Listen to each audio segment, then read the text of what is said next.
ইটালিতে একটি পর্যটন স্পটে কেবল কার ছিঁড়ে কমপক্ষে ১৩ জনের মৃত্যু। বাংলাদেশ বলছে পাসপোর্ট থেকে নির্দেশনাটি মুছে ফেলা হলেও বৈধভাবে ইসরায়েলে ভ্রমণ আগের মতোই নিষিদ্ধ থাকবে। পাসপোর্ট হস্তান্তর এবং ৫,০০০ টাকার মুচলেকার শর্তে জামিনে মুক্তি পেয়েছেন সাংবাদিক রোজিনা ইসলাম। স্বাস্থ্য মন্ত্রণালয়ের বিরুদ্ধে পাল্টা কোনো ব্যবস্থা কি তিনি নেবেন? এটা সম্পূর্ণ হলো যে ভিকটিমের বিষয়। ভিকটিম নিজে পারিবারিকভাবে তার স্বামী আছে, পরিবার আছে, তারাই সিদ্ধান্তটা নেবে। সেক্ষেত্রে আমরা যেটা হলো আইনগতভাবে যদি আমাদের মনোনীত করেন, সেক্ষেত্রে আমরা আইনগতভাবে সহায়তা দিব তাকে। শেষে রয়েছে ইতিহাসের সাক্ষী। তবে অনুষ্ঠানের শুরুতে এখনকার মতো সর্বশেষ বিশ্ব সংবাদ।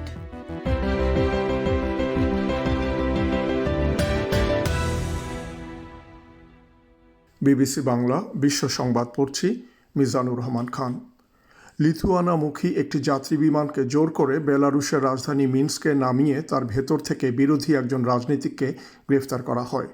রায়ানএয়ারের ফ্লাইটটি যখন বেলারুশের আকাশ দিয়ে যাচ্ছিল তখন সেটিকে বলা হয় বিমানে বোমা পাতা থাকতে পারে এবং নামার নির্দেশ দেওয়া হয়। নামার পর বিমানে ঢুকে বেলারুশের বিরোধী রাজনীতিক রোমান প্রোটোসেভিচকে গ্রেফতার করা হয়।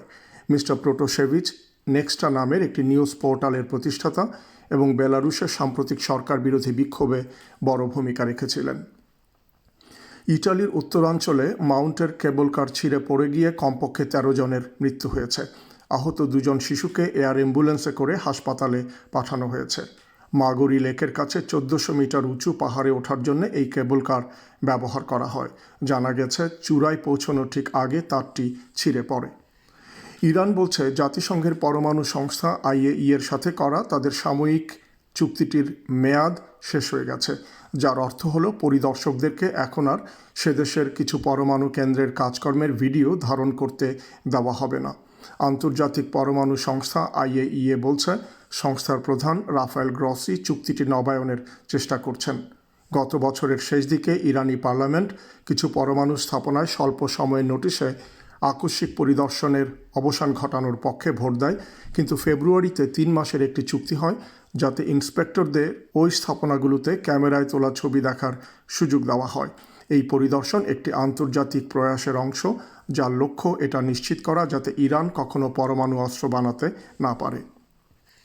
গণতান্ত্রিক কঙ্গো প্রজাতন্ত্রের পূর্বাঞ্চলীয় কর্মকর্তারা বলছেন আগ্নেয়গিরি নিঃসৃত লাভার স্রোত গোমা শহরের অল্প দূর পর্যন্ত পৌঁছেছে। শহরের উত্তরে কিছু বাড়ি বিধ্বস্ত হয়েছে। নিরাগঙ্গ পাহাড়ের অগ্নুৎপাত থেকে বাঁচতে শনিবার হাজার হাজার মানুষ ঘরবাড়ি ছেড়ে পালান। আকাশ আগুনের হলকায় লাল হয়ে উঠেছিল। কেউ কেউ প্রতিবেশী রোয়ান্ডায় পালিয়ে গেছেন, কেউ কেউ উল্টো দিকে পালিয়েছেন। কর্মকর্তারা বলছেন পালানোর হুড়োহুড়িতে অন্তত ৫ জন মারা গেছে। ভারতের রাজধানী দিল্লির কর্মকর্তারা সেখানে চলমান করোনা ভাইরাসজনিত লকডাউনের মেয়াদ আরও ১ সপ্তাহ বাড়িয়ে দিয়েছেন। শহরটির মুখ্যমন্ত্রী অরবিন্দ কেজরিওয়াল বলছেন দিল্লিতে সংক্রমিত লোকের সংখ্যা এখনও কমছে, তবে লকডাউন শিথিল করা হবে ধাপে ধাপে। ১৮ থেকে ৪৪ বছর বয়সীদের টিকাদানের কেন্দ্রগুলো আজ টিকার অভাবে বন্ধ ছিল। ভারতের অলিম্পিক পদক জয়ী কুস্তিগির সুশীল কুমারকে দিল্লির পুলিশ গ্রেফতার করেছে। দুবারের অলিম্পিয়ান এবং সাবেক বিশ্ব চ্যাম্পিয়ন সুশীল কুমারকে সাগর ধানখান নামে আরেকজন কুস্তিগিরের খুনের ঘটনায় জড়িত থাকার সন্দেহে খোঁজা হচ্ছিল। এ মাসের শুরুতে দিল্লির কুস্তি একাডেমিতে প্রতিপক্ষ ২ গ্রুপের এক সংঘর্ষের পর সাগর ধানখারকে পিটিয়ে হত্যা করা হয়। আপনারা শুনছেন বিবিসি বাংলার রাতের অধিবেশন পরিক্রমা। পরিবেশন করছি শাকিল আনোয়ার। বাংলাদেশের নতুন পাসপোর্ট থেকে শুধু ইসরায়েল ছাড়া সব দেশে ভ্রমণের জন্য বৈধ এই বাক্যটি মুছে ফেলার একটি ব্যাখ্যা দিয়েছে পররাষ্ট্র মন্ত্রণালয়। মন্ত্রণালয়ের এক বিবৃতিতে বলা হয়েছে যে পাসপোর্টের আন্তর্জাতিক মান বজায় রাখার বিবেচনা থেকে পাসপোর্ট থেকে এই বাক্যটি প্রত্যাহার করা হয়েছে। কিন্তু এতে মধ্যপ্রাচ্যে বাংলাদেশের পররাষ্ট্র নীতির কোনো পরিবর্তন হয়নি এবং বাংলাদেশি পাসপোর্টধারীদের ইসরায়েলে ভ্রমণের ওপর যে নিষেধাজ্ঞা এখন রয়েছে তাও অপরিবর্তিত থাকবে।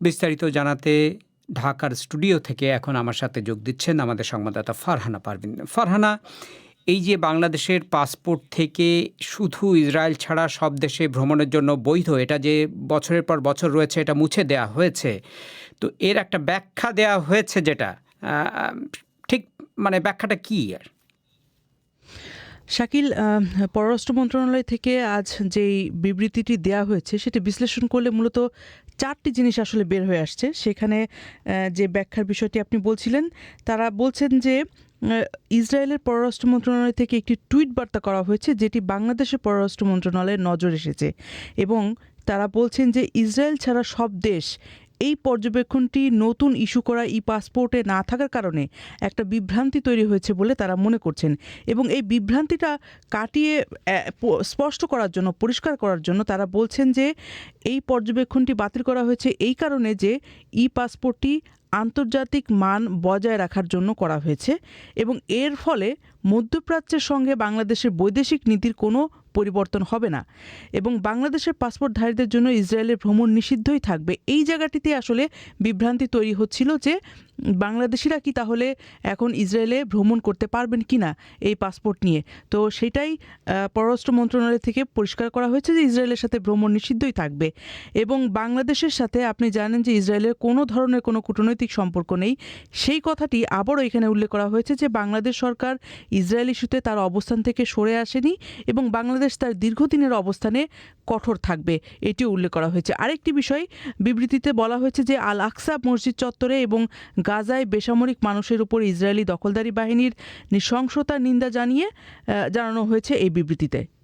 তো বাংলাদেশের যে অবস্থান সেটা হচ্ছে, বাংলাদেশ সবসময় বিশ্বাস করে যে জাতিসংঘের যে প্রস্তাব ছিল যে 1967 সালের যে সীমান্ত, তার ভিত্তিতে একটি স্বাধীন ফিলিস্তিনি রাষ্ট্র তৈরি হবে এবং তার রাজধানী থাকবে পূর্ব জেরুজালেম, সেটাই আবার নতুন করে বলে দেওয়া হয়েছে যে এই অবস্থান থেকে বাংলাদেশ সরছে না। কিন্তু আন্তর্জাতিক মান বজায় রাখার জন্য এই শুধু ইসরায়েল ছাড়া সব দেশের ভ্রমণের জন্য বৈধ এই বাক্যটি উঠিয়ে নেওয়া হয়েছে। তো আন্তর্জাতিক মান বলতে আসলে কি বোঝাচ্ছে সরকার? আন্তর্জাতিক মান বলতে সরকার যদিও এই বিবৃতিতে ব্যাখ্যা করেননি, তবে আমি এই বিষয়টি নিয়ে কথা বলছিলাম বেশ কয়েকজন সাবেক কূটনীতিকের সাথে, যারা বিভিন্ন দেশে বিভিন্ন সময় অ্যাম্বাসেডর হিসেবে ছিলেন, রাষ্ট্রদূত হিসেবে ছিলেন। তারা এই বিষয়টি ব্যাখ্যা করছিলেন এইভাবে, যেমন আমি নাসিম ফেরদৌস, সাবেক কূটনীতিক, তিনি আমাকে বলছিলেন যে আন্তর্জাতিক মান বলতে আসলে বোঝানো হয়েছে যে বিশ্বের কোনো দেশের পাসপোর্টে বর্তমানে এই ধরনের কোনো কথা উল্লেখ নেই যে এই দেশ ছাড়া আপনি ভ্রমণ করতে পারবেন। অর্থাৎ বাংলাদেশে আমি একটু উল্লেখ করি যে আগে যে পাসপোর্টে লেখা ছিল যে this passport is valid for all countries of the world except Israel, অর্থাৎ ইসরায়েল ছাড়াও অন্য সব দেশে যেতে পারবেন। তো এই ধরনের কোনো কথা বিশ্বের কোনো পাসপোর্টে লেখা নেই। এই কথাটি যেহেতু অন্য কোনো পাসপোর্টে লেখা নেই, তো বাংলাদেশের পাসপোর্টটাও একটা আন্তর্জাতিক মানের পাসপোর্ট করার জন্য এই কথাটি তুলে নেওয়া হয়েছে। ফারহানা, আপনাকে ধন্যবাদ। ঢাকার স্টুডিও থেকে বলছিলেন সংবাদদাতা ফারহানা পারভীন।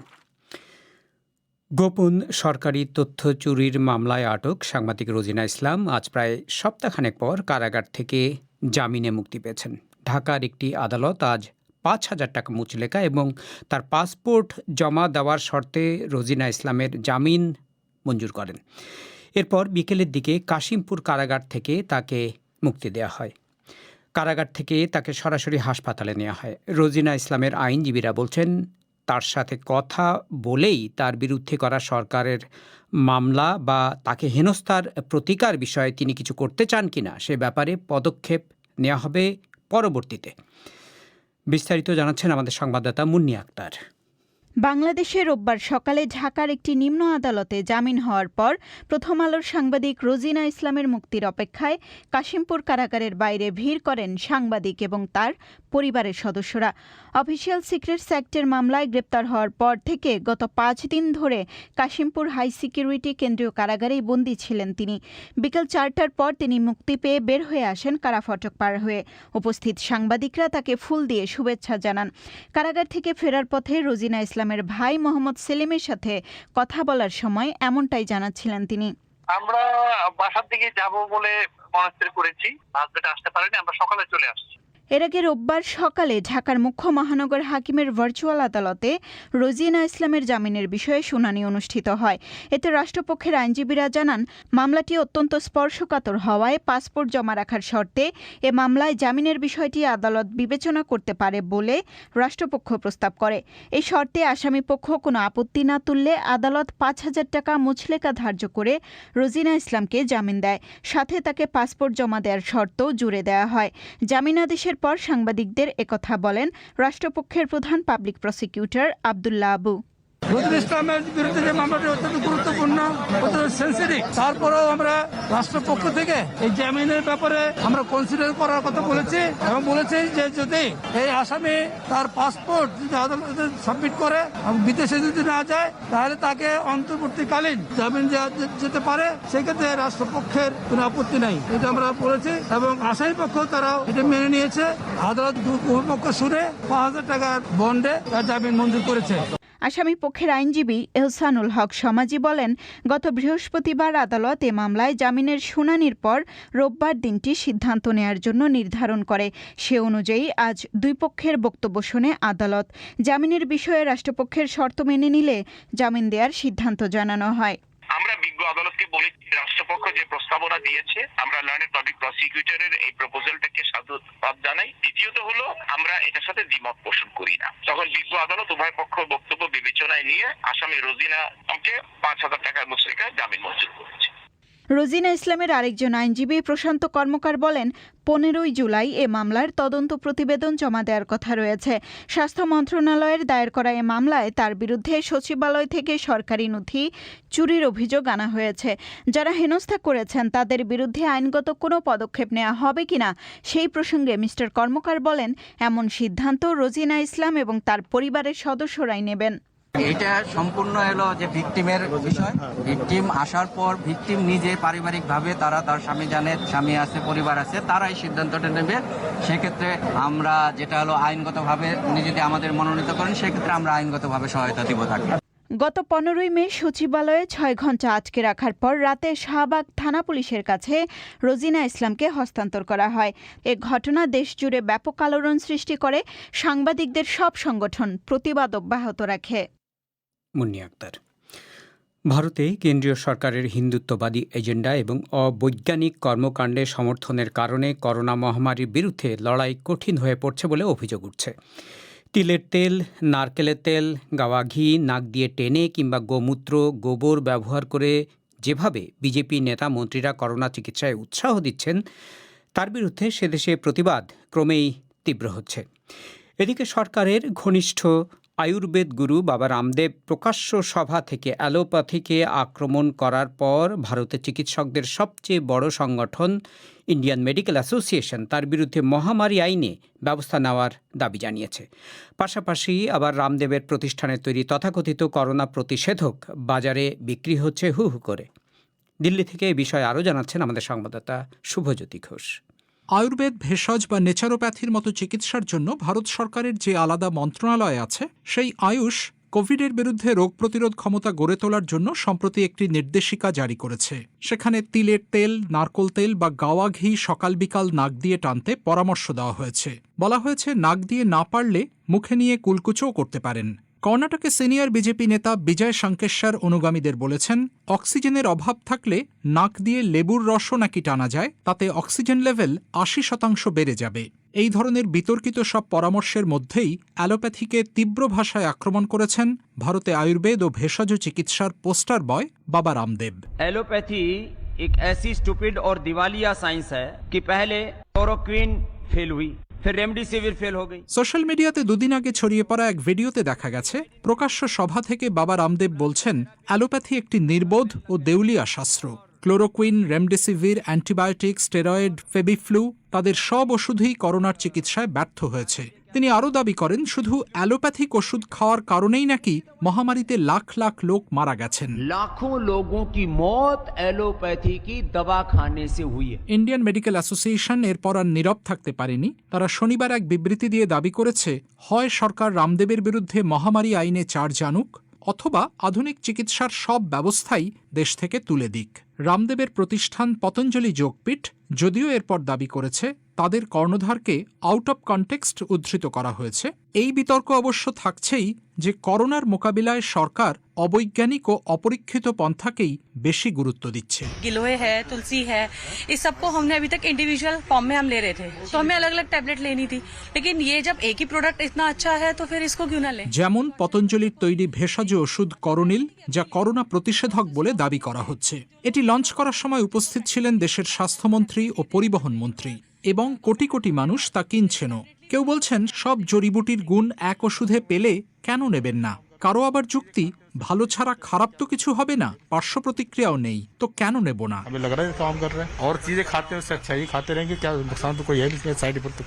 করোনিল যদি ক্ষতিকারক নাও হয়, দেশের বিভিন্ন প্রান্তে গরুর মলমূত্র প্রয়োগ করে করোনা চিকিৎসার যে হিড়িক পড়েছে, ইন্ডিয়ান মেডিকেল অ্যাসোসিয়েশন তার বিরুদ্ধে ইতিমধ্যেই মুখ খুলেছে। There is no scientific evidence to prove the cow dung can be used as a treatment. সংস্থার প্রেসিডেন্ট জে জয়লাল পরিষ্কার বলেছেন, গোবর বা গোমূত্র করোনা ঠেকাতে পারে বা রোগ প্রতিরোধ ক্ষমতা বাড়ায় বলে কোনো বৈজ্ঞানিক প্রমাণ মেলেনি, বরং এতে অন্য নানা সংক্রামক রোগের ঝুঁকি বেড়ে যেতে পারে। Bound to increase some zoonotic or infectious disease more. অথচ এরপরও গোবর দিয়ে কোভিড নিরাময়ের বিরোধিতা করে ফেসবুক পোস্ট দেওয়ায় জাতীয় নিরাপত্তা আইনে গ্রেপ্তার হয়েছেন মণিপুরের সাংবাদিক কিশোর চন্দ্র ওয়াংখেম।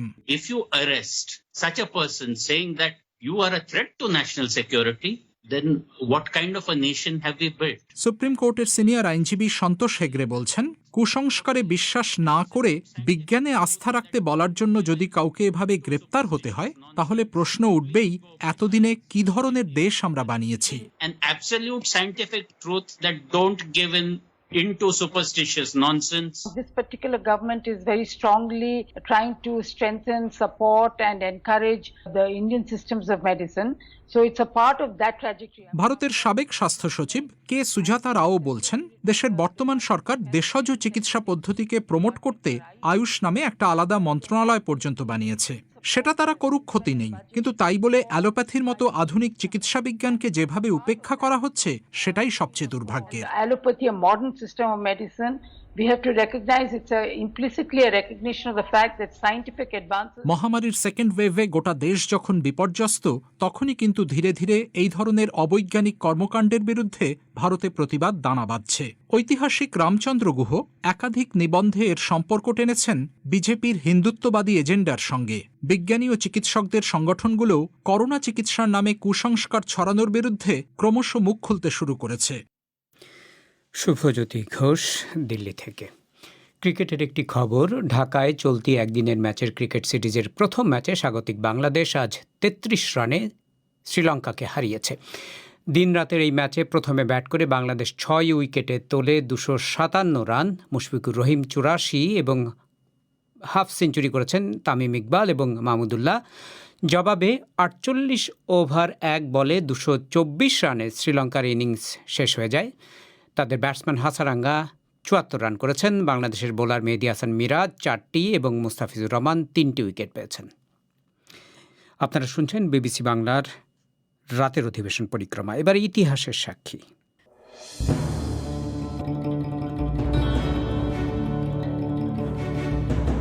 ইতিহাসের সাক্ষী। লিবিয়ার স্বৈরশাসক কর্নেল গাদ্দাফির ছেলে আল সাদি গাদ্দাফির সঙ্গে চুক্তি করে সারা বিশ্বকে কাঁপিয়ে দিয়েছিল ইটালির প্রথম সারির ফুটবল ক্লাব পেরুজা। ধারণা করা হয় যে ব্যাপক প্রচারণা পাওয়ার জন্যেই পেরুজার মালিক লুচিয়ানো গাউচি এই চুক্তিটি করেছিলেন। ইতালীয় ফুটবল লিগ সেরিয়ার একটি মাত্র খেলায় তাকে নামানো হয়েছিল, তাও বদলি খেলোয়াড় হিসেবে। তবে খেলার চেয়েও তিনি বেশি আলোচিত হয়েছিলেন মাঠের বাইরে, বিশেষ করে তার প্লে বয় লাইফস্টাইল এবং লাগামহীন খরচ করার স্বভাবের কারণে। এ নিয়েই ইতিহাসের সাক্ষীর এই পর্ব তৈরি করেছেন বিবিসির রবার্ট নিকলসন। পরিবেশন করছি মিজানুর রহমান খান।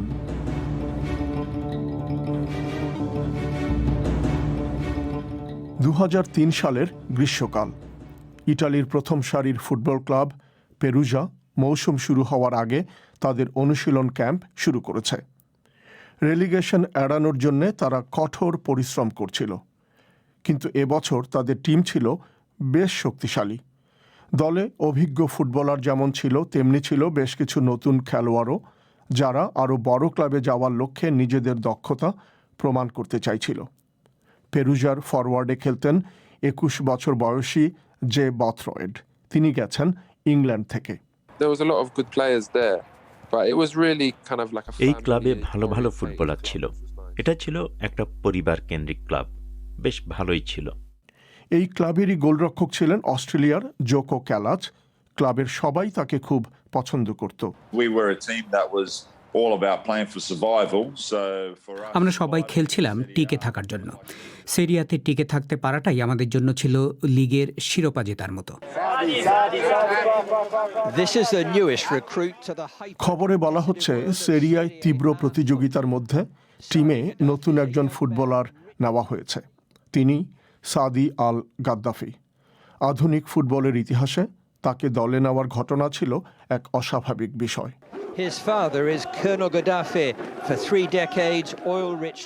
তার পিতা তেল সমৃদ্ধ দেশ লিবিয়ার স্বৈরশাসক মুয়াম্মার আল গাদ্দাফি। সারা বিশ্ব থেকেই তখন তার নিন্দা ও সমালোচনা করা হচ্ছে। আল সাদি পরিচিত ছিলেন শুধু সাদি নামেই। ফুটবল খেলতে ভালোবাসতেন তিনি। ক্লাবে যোগ দেওয়ার অল্প কদিনের মধ্যেই তিনি জে বথরয়েড সহ সকল ফুটবলারের সঙ্গেই ভালো সম্পর্ক গড়ে তুলতে পেরেছিলেন।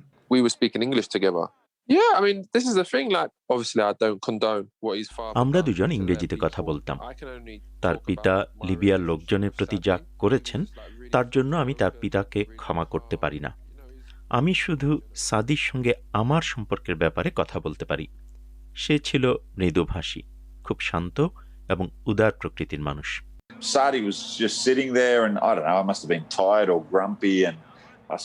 সাদি একটা জায়গায় বসেছিল। সে হয়তো তখন ক্লান্ত ছিল কিংবা তার মেজাজ খারাপ ছিল। আমি তার কাছে জানতে চাইলাম সে এখানে কি করছে। জিজ্ঞেস করলাম, তুমি এভাবে বসে আছো কেন? কয়েক ঘন্টা পর তার দেহরক্ষীরা আমার রুমের দরজায় টোকা দিল।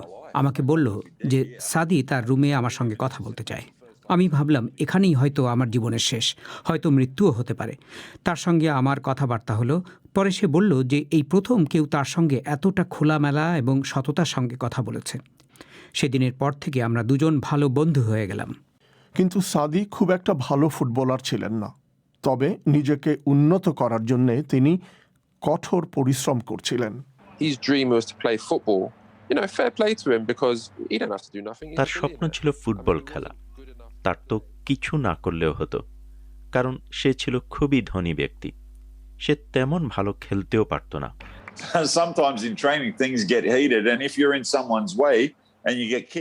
অনুশীলনের সময় কখনো কখনো কিছু অপ্রীতিকর ঘটনা ঘটে। আপনি যদি কারো সামনে পড়ে যান, আপনি হয়তো লাথি খেতে পারেন, তারপরেও আপনি খেলা চালিয়ে যাবেন। সাদিও এটা মেনে নিয়েছিল। সে চায়নি যে কেউ তার সঙ্গে ভিন্ন আচরণ করুক। কেউ তো আর বোকা ছিল না, তারা জানতো যে তার দেহরক্ষীরা কার পার্কে বসে আছে। সাদি যে লিবিয়ার বাইরে, এটাই ছিল তার জন্য বড় ধরনের স্বাধীনতা। সে একজন স্বাভাবিক মানুষের মতো জীবনযাপন করতে পারছিল, এবং এমন একজন সাধারণ মানুষ হিসেবে যার প্রচুর অর্থ ছিল। সাদিকে নিয়ে খেলার মাঠে যতটা না আলোচনা ছিল, তার চেয়েও বেশি আলোচনা ছিল মাঠের বাইরে তার কর্মকাণ্ডের জন্যে, আর সেটা ছিল তার বিলাসবহুল জীবন। He called me one day and he goes, "Do you want to go shopping?" I was like, "Yeah, okay then." Anyway, we end up at the airport and he's like, সে একদিন আমাকে কল করলো, জানতে চাইলো আমি তার সঙ্গে শপিংয়ে যেতে চাই কিনা। আমিও রাজি হয়ে গেলাম। আমরা তখন একটা এয়ারপোর্টে চলে যাই। সে তখন বলল কেনাকাটার জন্য আজ সে মিলানে যাবে। তার একটা ব্যক্তিগত জেট ছিল, সেটা দিয়ে আমরা মিলানে চলে গেলাম। সেখানে তার এক বন্ধুর জন্মদিন উপলক্ষে পার্টির আয়োজন করা হয়েছিল। ওই পার্টিতেই আমার স্ত্রীর সঙ্গে প্রথম দেখা। সাদি প্রচুর খরচ করত। তার সঙ্গে থাকতো একজন সুটকেসধারী ব্যক্তি, যাতে প্রচুর নগদ অর্থ থাকত। We had our last game before the Christmas break and we were playing in Arezzo. সেটা ছিল ক্রিসমাসের ছুটির আগে শেষ ম্যাচ। সাদি আমাকে বলল যে খেলার পর আমরা মিলানে চলে যাব এবং সেখানে কয়েক রাত থাকব। আমাদের হাতে ছিল 10 দিনের মতো অবসর। আমরা প্লেনে করে মিলানে চলে গেলাম। পরদিন সকালে সে আমাকে বলল, চলো বাহামা যাই। আমি বললাম, না না, আমি বাহামা যেতে পারবো না, কোনো কাপড় চোপড় আনিনি। তখন সে বলল, এটা নিয়ে চিন্তা করো না, ওখানে গিয়ে আমরা সব কিছু কিনে ফেলবো। সে এরকমই একজন মানুষ ছিল। He came to my wedding. That was an event in itself because even some of our wedding pictures you can see. সে আমার security বিয়ের guards in the অনুষ্ঠানেও background. এসেছিল। You wouldn't তার know সঙ্গে him ছিল because দেহরক্ষীরাও। he was dressed like the বিয়ের rapper. উপহার হিসেবে সে আমাদের হানিমুন সহ সবকিছুর খরচ দিয়েছিল। আল সাদি তখনও খেলার সুযোগ পাননি, কিন্তু পরের বছর 2004 সালে পেরুজা যখন ইউভেন্টাসের মুখোমুখি হলো, তখন তার জীবনে এলো বড় পরিবর্তন। পেরুজা 1-0 গোলে এগিয়ে গেল। তারপর ইউভেন্টাসের একজন খেলোয়াড়কে লাল কার্ড দেখিয়ে বের করে দেওয়া হলো মাঠের বাইরে। আহত হলেন জে বথরয়েড। তখন সাদিকে মাঠে নামানোর দারুণ একটা সুযোগ পেয়ে গেলেন পেরুজার ম্যানেজার। শেষ পর্যন্ত ওই ম্যাচে তারা জয়ী হলো। As a footballer, for him, he will treasure that moment forever. As a footballer, not as Saadi একজন ফুটবলার হিসেবে এই জয়ের ঘটনা সে চিরদিন মনে রাখবে, গাদ্দাফির ছেলে হিসেবে নয়, পেরুজার একজন ফুটবলার হিসেবে। When you make your debut, normally you take the whole team out for a meal. Saadi made his debut. কারো যখন খেলায় অভিষেক হয় তখন সে সবাইকে খাওয়াতে নিয়ে যায়। সাদির অভিষেক হওয়ার পর সে সবাইকে মার্সিডিজ গাড়ি কিনে দিতে চাইল, ক্লাবের সবার জন্য। সাদির পেশাদার ফুটবলার হওয়ার স্বপ্ন পূরণ হয়নি, কিন্তু তিনি ইটালির আরও কিছু ক্লাবেও গিয়েছিলেন, কিন্তু খেলতে পেরেছিলেন আরও একটি ম্যাচ। তারপর 2007 সালে তিনি লিবিয়াতে ফিরে যান। Where the Libyan rebellion began, and when they thought they'd roll out their revolution. 2011 সালে গাদ্দাফির পরিবারের ভাগ্য বদলে যেতে শুরু করে। আরব দেশগুলোতে যে আরব বসন্ত নামে আন্দোলন শুরু হয়, তাতে গৃহযুদ্ধ বেঁধে যায় লিবিয়াতে এবং গাদ্দাফি সরকারের পতন ঘটে। এই পরিবারের ব্যাপক দুর্নীতি আর মানবাধিকার লঙ্ঘনের ঘটনা চলে আসে আন্তর্জাতিক আলোচনায়।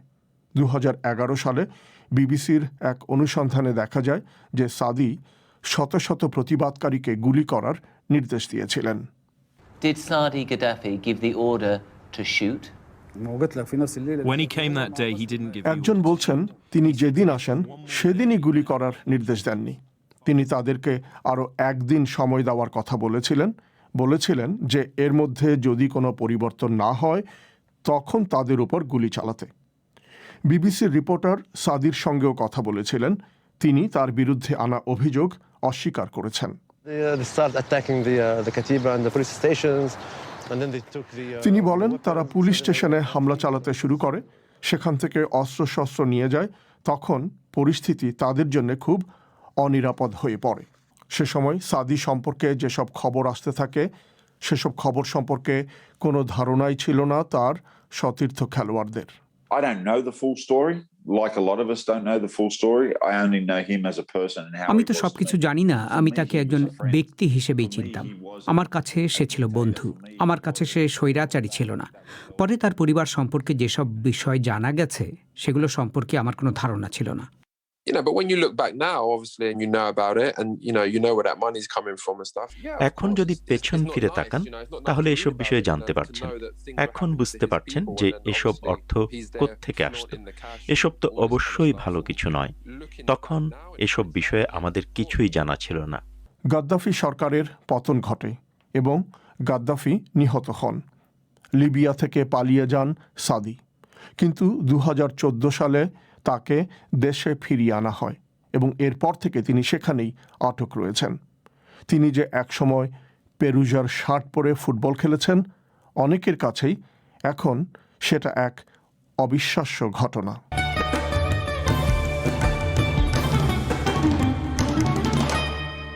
মিজানুর রহমান খান।